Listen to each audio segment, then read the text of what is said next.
I'm Bryan DeLuca, and I am here at the Analog Devices booth at APEC 2025 with Rifat Siddique, and he's going to show us what Analog Devices is showing off today. Thank you. So here we have a demo for our silicon carbide smart switch. Okay.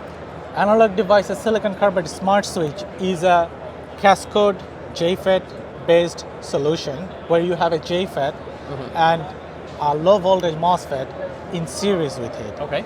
The benefits are you will be actually driving just that low voltage MOSFET. That is a lot easy to drive, doesn't require any negative voltage, for instance, takes very little amount of power, so you can actually get away with a very small gate drive power supply. On top of that, because you have a small silicon FET inside the package, you have access to the rest of the silicon to do more creative things. I gotcha. Okay. So in our solution here, we have just the silicon FET, but a lot of other things. The highlighted parts are, we have in package temperature monitoring.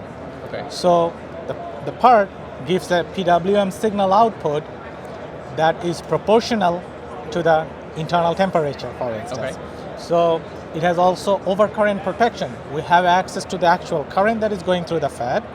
We compare it with a predetermined number, and if there is too much current, the device itself shut down and lets the microcontroller know that there is an overcurrent protection event. It has this internal temperature shutdown too, so if the part gets too hot, it can shut itself down too.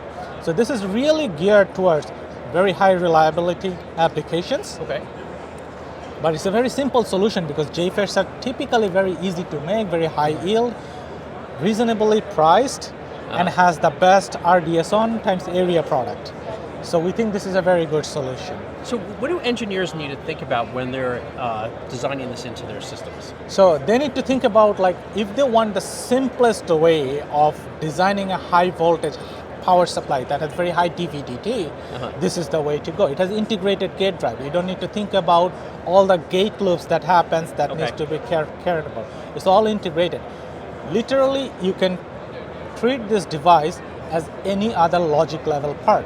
It takes a wide input because it has an internal LDO. That's what its regulated voltage is coming from, and everything runs off that regulated voltage. So it's the absolute simplest way of doing a switch. Now, you had another demo you were going to show us, correct? Yes. Okay. So we have a couple of demos here. Okay. These are initial application. This is the internal of this device. Okay. This is a bi-directional 2 kilowatt 800 volt to 1200 volt DC to DC. Internally, this is a phase shift full bridge topology.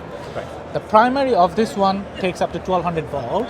So the primary is designed with our 1200 volt FETs. Okay.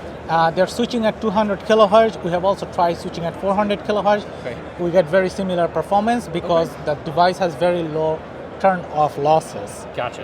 And the output is a 12 volt, 225 amps type current, so it's very high current application, but works very nice. We have all the waveforms and everything that we can show off to see this device working. Another application case for this device is an onboard charger, which is a bi-directional 11 kilowatt OBC. Okay. Onboard chargers goes into a car, requires very high reliability product there. Yeah, you need it. Yeah. So in an application like that, we see the smart switch shines really well. Okay. This is our implementation here is a two-stage solution. The front end is a three-phase PFC. Okay. It's hard switching. It creates an internal 800 volt bus. Okay. And then from that 800 volt bus, we create another isolated 800 that charges the 800 volt battery. So that's another demo that we have. So you mentioned this is mainly for automotive, right? Are there other applications for these? Absolutely. We are seeing a lot of other areas that's coming in and becoming and requiring more reliable product. Especially think about data center application. Right. That's where we are seeing a lot of traction because data centers, they really require very reliable power supply. They want to make sure that the load is never dropped. Right.